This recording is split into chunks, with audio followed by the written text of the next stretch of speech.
Hello, everyone, and welcome to Full Time, where we take you around the world of soccer, locally, regionally, nationally, and internationally. The Full Time podcast is presented and powered by 91 Network. You're listening to Season 6, Episode 1 of Full Time. I'm your host, Daniel Scarpino, and with me is our co host, Gitano Gallo. Before we begin today's show, we'd like to take a moment to thank our sponsors. The Full Time Podcast is sponsored by Little Caesars Pizza. With their 2 locations in Sault Ste. Marie, Ontario, you can download and access the Pizza Portal app so you can enjoy a delicious hot and ready pizza from Little Caesars today.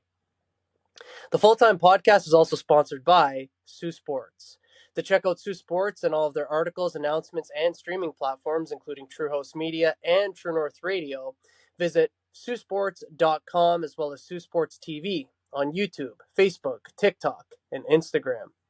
Remind our listeners that recordings of Full Time occur weekly or bi-weekly, and uploads to all of our platforms for public viewing and listening occur weekly or bi-weekly as well. Folks, we are incredibly happy to have you here with us on Full Time today for this, our first episode of Season 6. Gee, it's a brand new start for our next season right here on Full Time. How are you, my friend? I'm doing great, Scarps. Father's Day brunch with the girlfriend's family this morning, a quick dip in the lake, some yard work around the house, and now chatting the beautiful game with you. Absolutely perfect day, and I'm just so excited to be on Season 6 here, Episode 1. Let's go! Let's do this, man. Yeah, I fully am with you 100%, and we got a great show to start off Season 6 here tonight. And we are going to be discussing in our show the Club World Cup, the CONCACAF Gold Cup, the summer transfer market, as well as provincial soccer. As always, if anyone would like to listen to our previous content, please check us out at Full Time on all platforms of 91 Network. And without further ado, Gitano, and to everyone who's taken the time to tune in here today, let's kick off. We get our first episode of Season 6 started with a preview of the Club World Cup, which got started on Saturday, June 14th. At the time of recording, it is Sunday, June 15th. Gitano, are you excited for this competition, and what are your feelings as this competition is just getting started here for this summer of football, my friend? Excited in maybe a different sense than normal. I'm not excited for the actual cup competition itself. I'm more excited to see some new signings playing for Man City and some other teams, and just kind of the really odd matchups that we're going to see in the tournament itself. I'm not too heavily invested in the actual results of the tournament, but I think it's going to be a fun summer. I think so too, man, and I am looking forward to a good chunk of the games. I wouldn't say all of them per se, but it's something different and something to look forward to. And what we are going to do now is go through each group and discuss who we think might go through after the group phase. This tournament, as one would imagine, will run similar to how a regular international competition with group play would run. After that, it will be the round of 16, quarterfinals, semifinals, and the final. To start, Group A has Al Ali, Inter Miami, Palmeiras, and Porto. Gee, which 2 teams do you think advance here? I'm going to take Porto, and I'm going to take Inter Miami. I think Messi's still got enough juice in his legs that he can kind of fire them through at least the group stage here. Fair enough. And for me, I am also going to take Porto. I am going to take Palmeiras. I think that, I don't know, I think that something might not go right with Inter Miami, but we will endeavor to see. Next up, we've got Group B, and that has Atletico Madrid, Botafogo, PSG, and the Seattle Sounders. Gee, the 2 teams to advance are who? I'm going to take PSG. I think they'll still play a pretty full strength squad for this. I'm also going to take the Seattle Sounders. I don't think Atletico Madrid, just the way that they play, I don't think is built for friendly tournaments. They're much more a serious side, just from top down, ownership through management players. So I don't think they're going to take this maybe as seriously. So I think Seattle might squeak through. I really like your thinking. I can't lie to you. I'm also going to take PSG. I am going to take Atletico just because I think the quality in that side from top to bottom is going to be just far too superior for the other 2. But I do like your thinking, and I am very much like Group A, interested to see what happens there. Group C has Auckland City, Bayern Munich, Benfica, and Boca Juniors. Gitano, your thoughts on the teams who might advance through this group? I think Bayern might squeak through. I think it might be close. And for listeners, they've already beat Auckland City FC 10-0 in their opening game. Yeah. So I think they're probably pretty comfortably going to go through. And I'm going to take Boca Juniors. I think between them and Benfica, they're pretty evenly matched. I think Boca Juniors might just squeak through as well. Again, like that thinking, which is kind of why I went with Palmeiras in the first group. I am going to take Bayern for obvious reasons, but I am going to take Benfica. I think, again, from a quality perspective, maybe a bit of an underrated side per se, but I think that they'll, I don't know if prioritize is the right word because everyone's in this competition. It's a summer and it's kind of an exclusive tournament, but I think that they'll take it very seriously. So I'll take Bayern and Benfica. In Group D, it's Chelsea, ES Tunis, Flamengo, and Club Lyon, not to be confused with French side Lyon. Gitano, your opinions for this group and who will advance? So I think Chelsea kind of should advance. Whether they do or not, I'm not going to say because they've been kind of on and off. But I am definitely going to take Chelsea here. And then I'm also, this is probably to me like one of the most even groups, mostly in terms of just like, there's no real like standout kind of second place team. So I'm going to take Flamengo. I think they're just good Brazilian outfit. I think they'll take this tournament pretty seriously. I think they'll go through. We got a total agreement there. Gitano, Chelsea. I think that's kind of the out note. And then after that, it's a bit of a toss up, but I, like you, am going to take Flamengo as well. Group E will have Inter, Monterrey, River Plate, and Urawa Reds. That's a difficult one for me to get out. Jeez. Gitano, take it away. This is to me is pretty straightforward. I think it's going to be Inter and River Plate. Inter obviously one of the best teams in Europe, and River Plate kind of one of the best teams in South America. I think this is pretty much a straightforward group. Yeah, it's about as straightforward as it's going to come here in this tournament. So I, like you, Gitano, I'm going to take Inter and River Plate. Group F will showcase Dortmund, Fluminense, uh, Ma- Mamelodi, Sundowns, and Uslan. Gitano, who advances? I'm going to say Dortmund and Fluminense, but I would love to see Mamelodi Sundowns go through just for their name. Yeah, just unbelievable. And I'm not going to lie, I have researched some of these teams and I did try and prepare to say all of their names with great fluency and all the rest of it. But yeah, it hasn't come off. It's been difficult. But I have researched a good amount of these teams that I don't know anything about.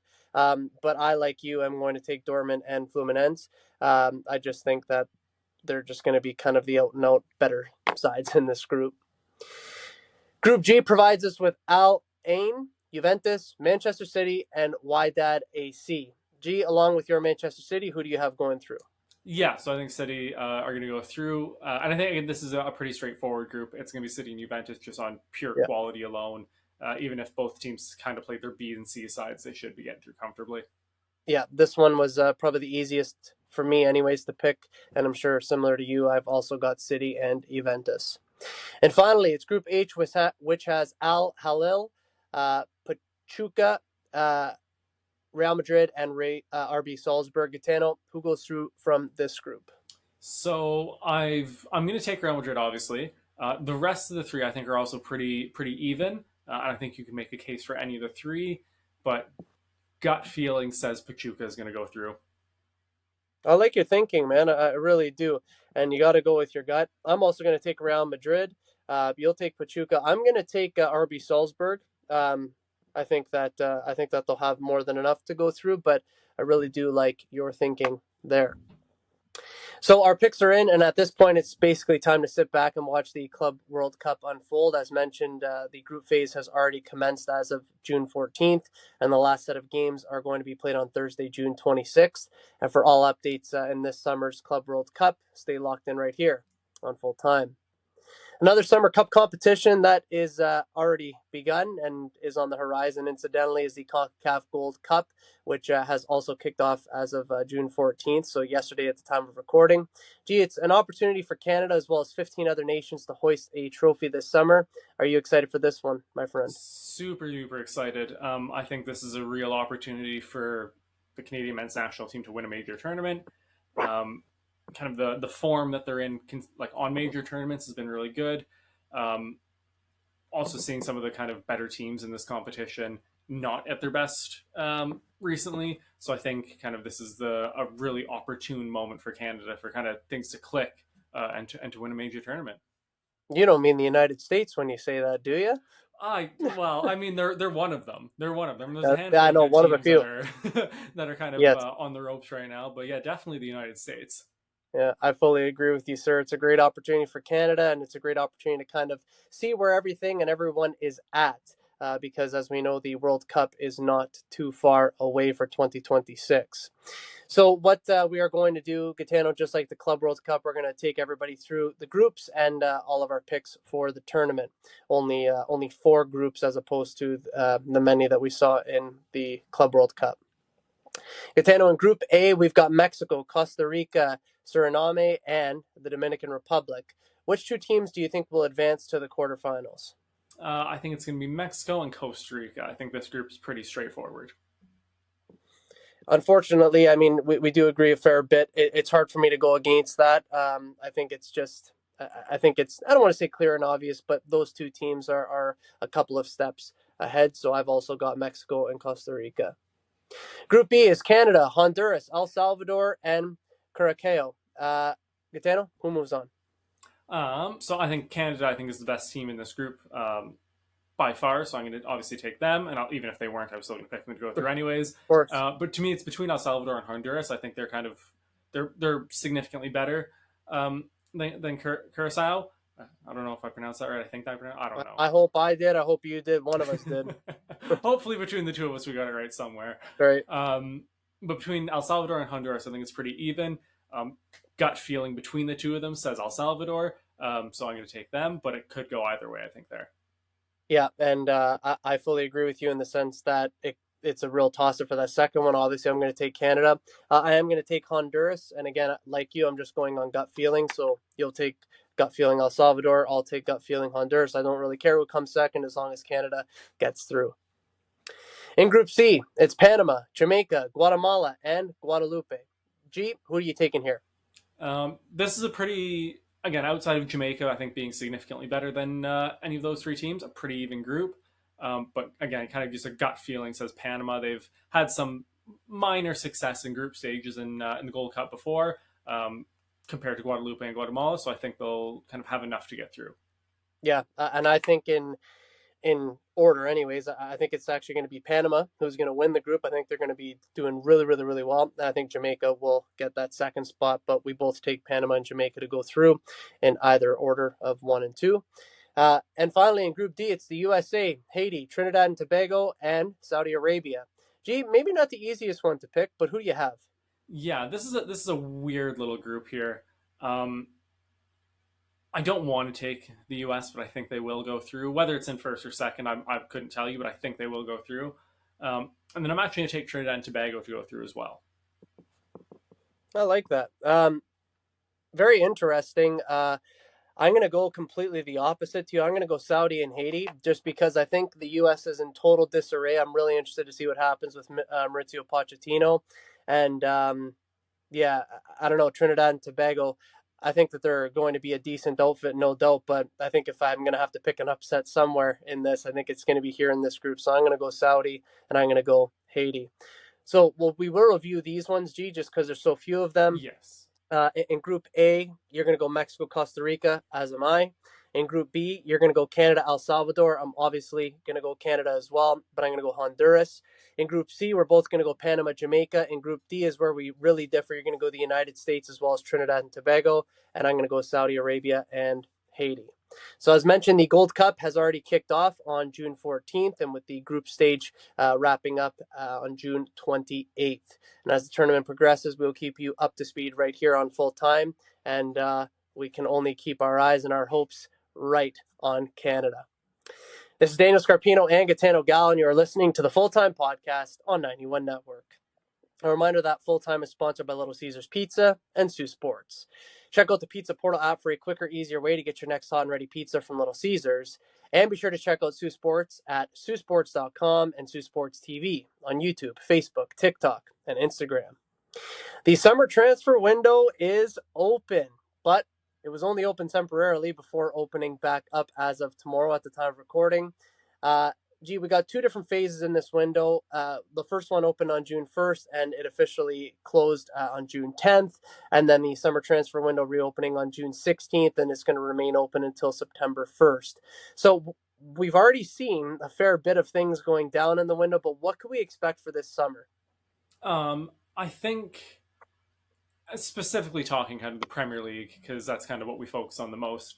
Uh, it's going to be creative summer in terms of teams getting kind of around financial fair play and PSR rules. So I wouldn't be surprised to see some academy players sold for 30 odd million, like we saw last summer, 30 or 40 odd million. Um, just kind of some weird ones in that sense. But I also think those kind of are going to play a role in seeing some really big transfers happening. So I expect some fireworks. I expect a lot of fireworks this summer. I like that, and I'm like you. I do expect fireworks. I like the word that you use there. Creative, and I think clubs are going to have to be creative with their approach. And if that's going to be the way that you see the summer transfer window, I think I think this is going to be, yes, a summer of creativity, but I think it's going to be a summer of surprises. I think that there's going to be some surprise signings and people going two places and two teams that maybe we didn't necessarily expect. The likes of Jack Grealish and many other players that have so many rumors around them. Victor Gyökeres, we could spend all night here talking about it, but I think this will be the summer of surprises, and to your point, a summer of creativity. And what we're going to do now is take you through the first 10 days of the summer transfer window and all of the dealings that have occurred, or at least the top ones. The following transfer market news comes from The Guardian. So be sure to check them out, of course, as they provide up to the minute transfer market information in the world of football. First, it's Matthias Cunha, who goes from Wolverhampton Wanderers to Manchester United for 62.5 million. United agreed to a 5-year deal with the Brazilian attacker and will pay the 62.5 million release clause when Cunha returns from international duty. This is a club record fee for Wolves, but what does this do to their squad as well as Manchester United's squad? I think on the Wolves end, it gives them a lot of money to find a replacement. Obviously, he was a fantastic player for them in the time that he was there. But like 62.5 million is quite a significant amount, and especially for a team like Wolves, where that's not going to be just spent on one player. They're going to get a player to replace him and improve their squad elsewhere. I think obviously it's a big loss for them, but I also think an opportunity for them to get their squad better.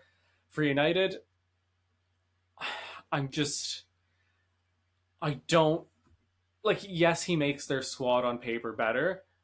I still don't think there's any sort of idea or identity that the squad is being built with that's going to allow him to succeed in the way that he did at Wolves at United. I think, you can throw 60 odd million and 250 grand a week at a guy for sure. Like, no problem. You can get the big players there.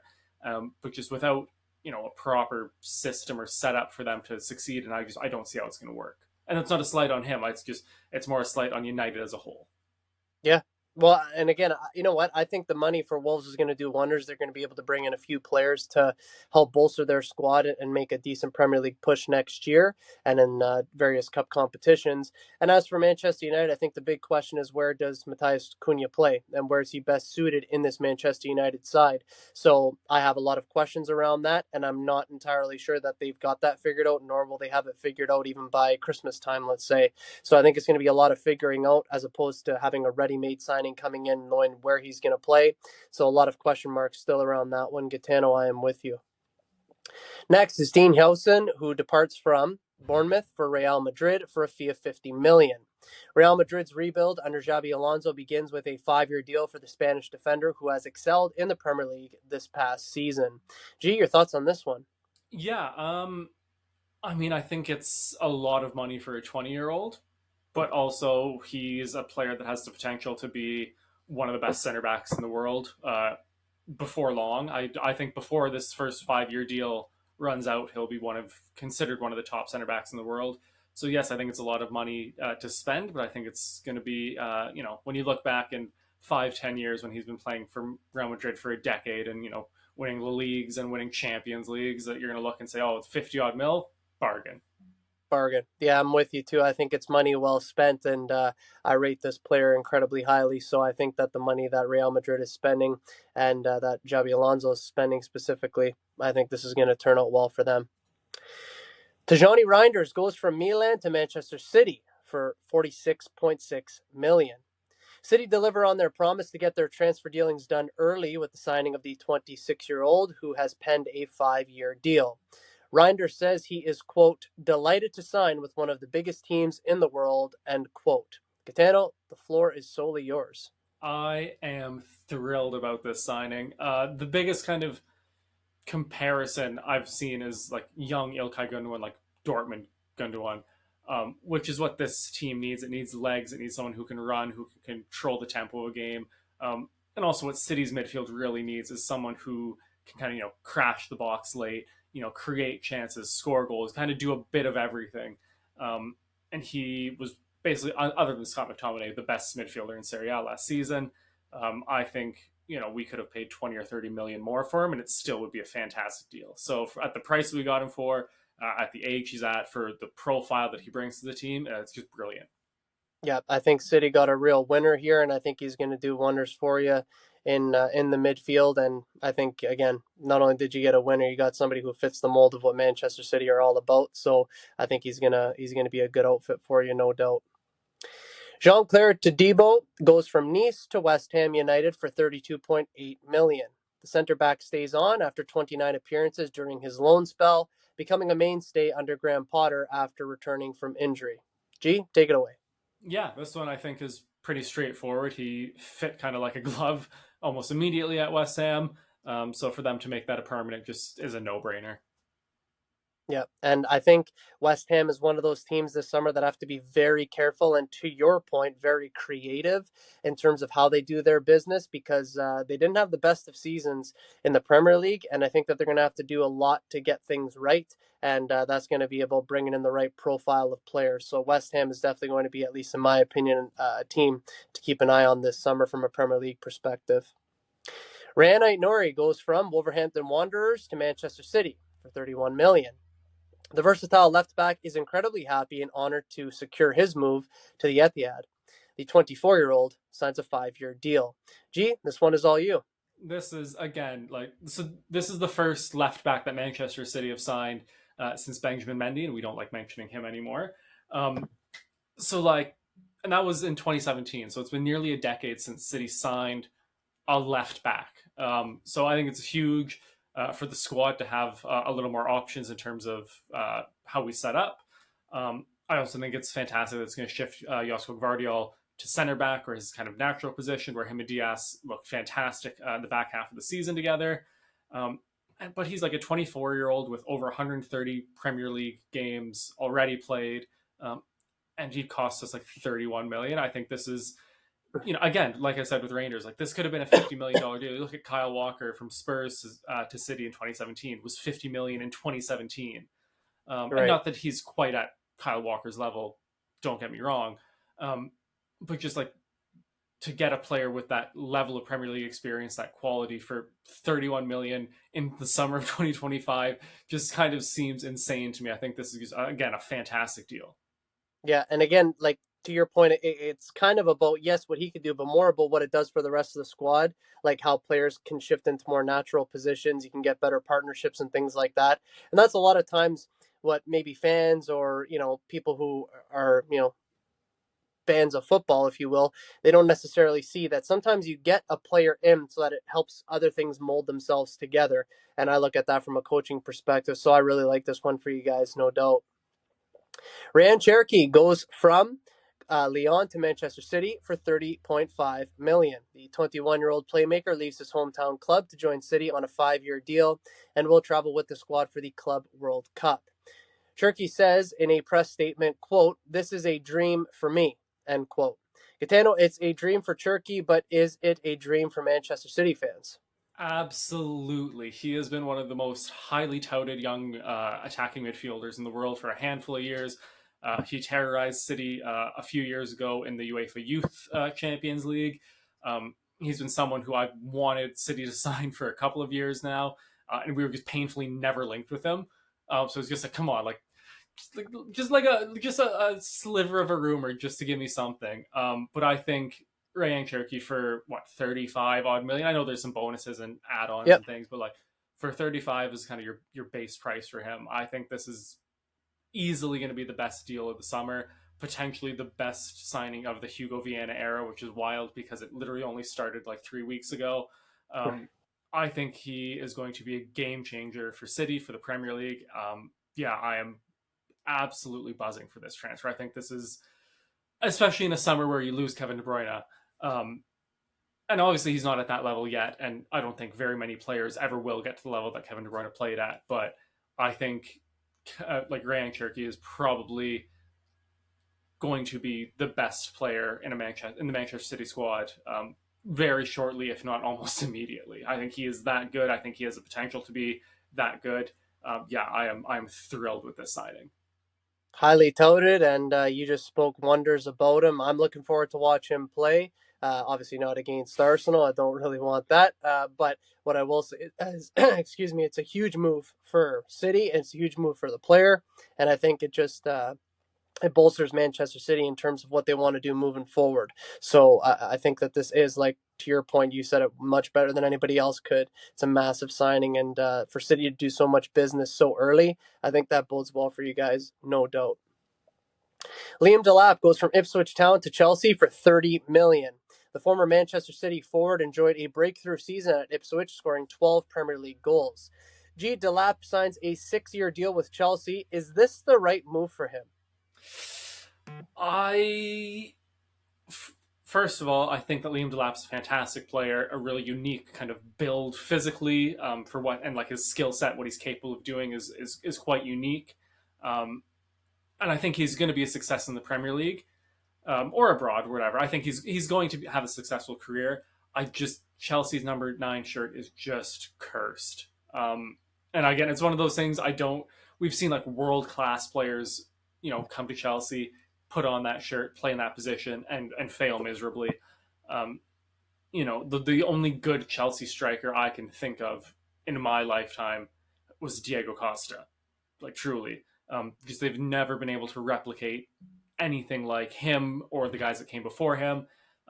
So again, it's not particularly a Liam Delap issue. Kind of the same with Matthias Cunha at United. I think this is more of a Chelsea issue than a Liam Delap issue. Um, I mean, I think business wise, I think 30 mil is fantastic for him for Chelsea. English player, homegrown at City, like can't really go wrong there. But I just don't know how he's going to fit at Chelsea and how Chelsea's going to fit around him. You wouldn't put Drogba in that conversation Okay, alongside Costa? so I caught like the very tail end of Drogba, so I see. I didn't really like see him in his prime. Like I only got into watching soccer in like 2012, 2011, 2012. Fair enough. So Fair at that enough. point, like Drogba had gone, but yeah, but Yes. again, kind of that's the gap is Yeah. Drogba's the striker, and then really nobody else until Diego Costa, and then nobody else up till now. So Yeah. I, I don't know.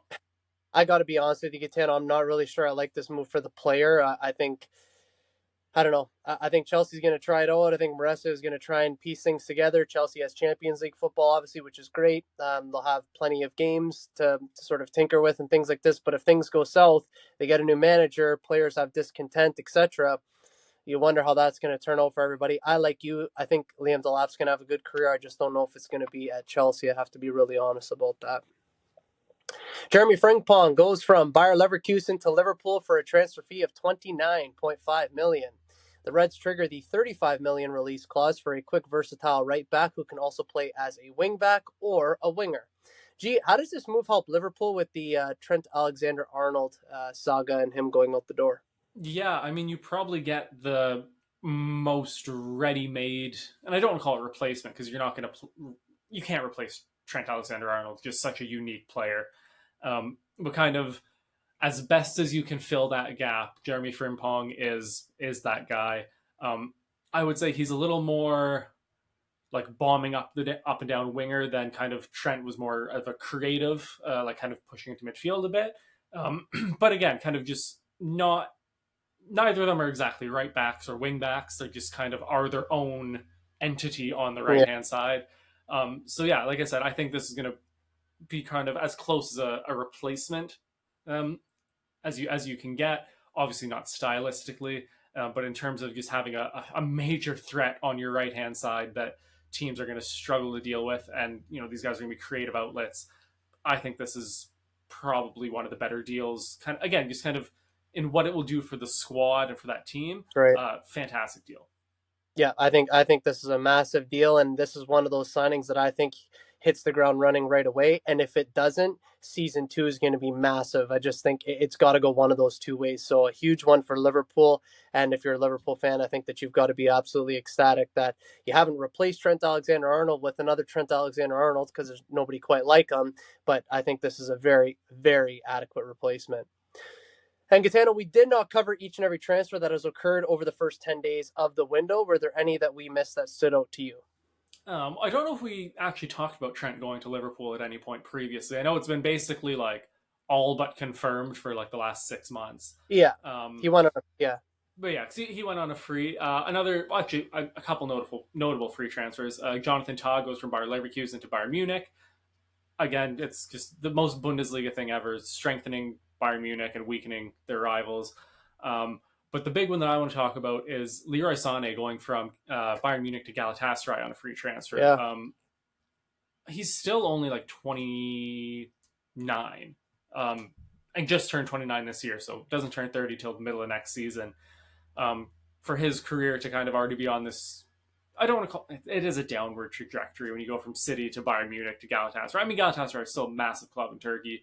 They'll play European football, but just kind of the drop off we saw from Leroy Sané compared to those early years of what kind of he could have been at Manchester City and at Bayern Munich. It's a little disappointing, but obviously happy for him that he's going to be playing he's going to get guaranteed first team football, which he doesn't have at Bayern Munich. He's going to have that European competition still. So good for him, but just a little disappointing to see personally.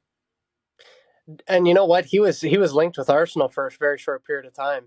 Like there were rumors before the Galatasaray move actually happened that he might go to Arsenal, and I didn't really know how to feel about it, just because his career has, I mean, peaking at Manchester City and then going to, you know, the next stage, and now the next. It's been a bit of a drop off, but I'm with you that it is a little bit sad to see, really, especially for a 29-year-old. A couple that have caught my eye: Franco Macedono, who goes from he landed a move at Real Madrid. He arrived from the River Plate, so I think that again is another move from Xabi Alonso that's going to strengthen that side.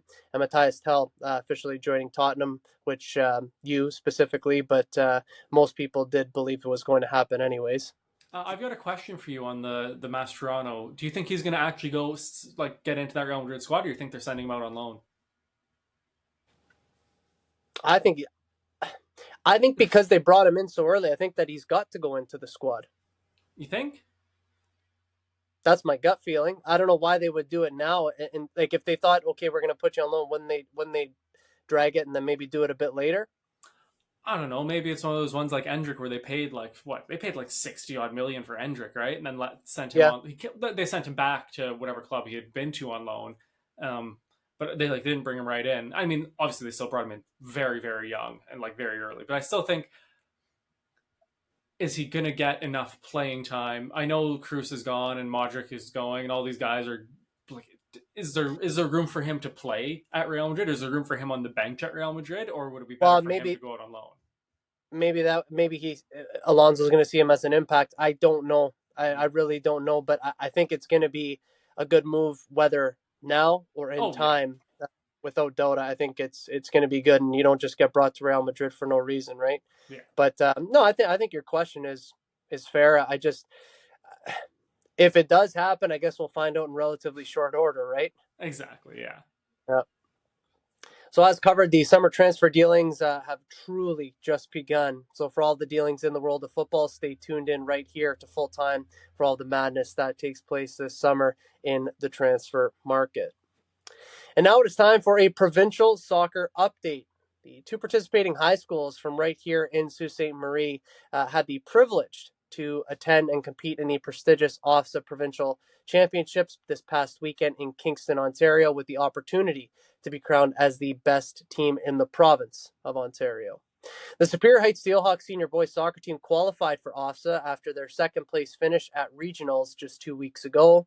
The St. Mary's Knights senior girls soccer team qualified for OFSA after winning their regional competition 2 weeks ago, completing an undefeated treble winning season. The Superior Heights Steelhawks senior boys soccer team found themselves up against it at the provincial championships with their 4 games in group play, resulting in 1 draw and 3 losses. Gee, it's an end to the season that, of course, they wouldn't have wanted, but you take a look at the run that this team had to get to OFSA. It's a storied sort of run. They shared the league title with Cora, and then they end up losing to Cora in the city championship. And then they see Cora again in the NASA semifinal, and they win by a score of 1-0, getting their own revenge, if you want to call it that. And then from there, they go to a NASA final. They get second place, and they qualify for OFSA as a result. So an unbelievable run for this team to get to the provincial championships despite it not going their way. What are your thoughts here? Yeah, I think the end result's obviously going to be a little disappointing, a little bit tough to swallow for them, at least for now, anyways. But again, you talk about the run. Um, Obviously, that's going to be fantastic and be remembered, for Superior Heights for years and years and years to come. They'll have those banners hanging up for what they've won. But like when you lose to the absolute best in the province, like the fact that they are competing against the absolute best in the province, we kind of talk about this every year when we talk about offs and us, but like the kids maybe not won't understand it now, but in 10, 15 years when they look back and go like, I played against the best of the best in the province and we went toe to toe with them, and we maybe didn't get the results we wanted, but like the fact that these kids kind of got to play on that stage is just incredible, and they should be just absolutely like we are just so incredibly proud of them, and they should Yeah. be so much prouder of themselves. Just yeah, an incredible season for them. Again, doesn't end the way they maybe would have liked, but still just so incredible from them. Yeah, and for myself, I always say like one of the things that I pride myself most on in my lifetime is getting to various OFSA championships in the sport of basketball and in the sport of soccer. It's so difficult in any sport to just get there. So the mere fact that this side got there and gave themselves an opportunity to compete, I think speaks volumes to their character. And I enjoyed refereeing that side, and they're incredibly well coached. So well done to all of them. And again, just like you said, we're proud of them. They ought to be proud of themselves more than anybody. As for the St. Mary's Knights senior girls team, they went into OFSA holding an undefeated season to their name. And in the group stage, they kept that going. The team captured 3 wins and 1 draw in the group, going on to score 8 goals and only concede 2, en route to 10 points and first place in their group. This would qualify them for the quarterfinals as the number 4 seed. In the quarterfinals, the Knights dropped a narrow result by a score of 1-0, thus ending their season. Gitano, it was an impressive season from the Knights by any standard, and they were just 1 game away from an OFSA semifinal and subsequently 1 game away from a potential OFSA medal. So close. Your thoughts here? Yeah, and I mean, like we said, with Superior Heights, just the fact that they are competing there, regardless of the results, is just massive. Um, but to also kind of get some performance out of that, get some results out of that, and say that hey, we were able to beat some of the best teams in the province. Yes, we maybe couldn't beat all of them, but the fact that they got those results, the results they did get at the tournament, is just massive. And again, I don't think you're ever going to look back at a treble-winning undefeated season and go, but we didn't win off, so terrible season. Like, no, this is still going to be Right. one of the best seasons in the history of high school soccer in the city of Sault Ste. Marie, regardless of what happened at OFSA. And again, they just should be so incredibly proud of themselves. Oh, no doubt. And again, that side, it was really fun to watch. And if for all those grade 12 students that are graduating, a fun fact about them, they won city championships all 4 years of their high school career, grade 9 through 12. So just an unbelievable group of players. Had the opportunity to coach some of them myself in academy football. So kudos to all of them and that program at the senior level that they're running there. An incredible job for them to get to yet another OFSA championship, 3rd year in a row, and almost qualify for that semifinal. So well done to St. Mary's. And again, just like we are proud, they ought to be proud of themselves more than anybody. Just incredible. Another fantastic run from them. And that, ladies and gentlemen, wraps up high school soccer for yet another year. Gitano, always a privilege to cover local soccer here with you, my friend. We always make sure that we incorporate local soccer because that's where it started for you. That's where it started for me. And that's where we owe it to our roots. So, again, a true privilege to cover high school soccer here with you locally, my friend.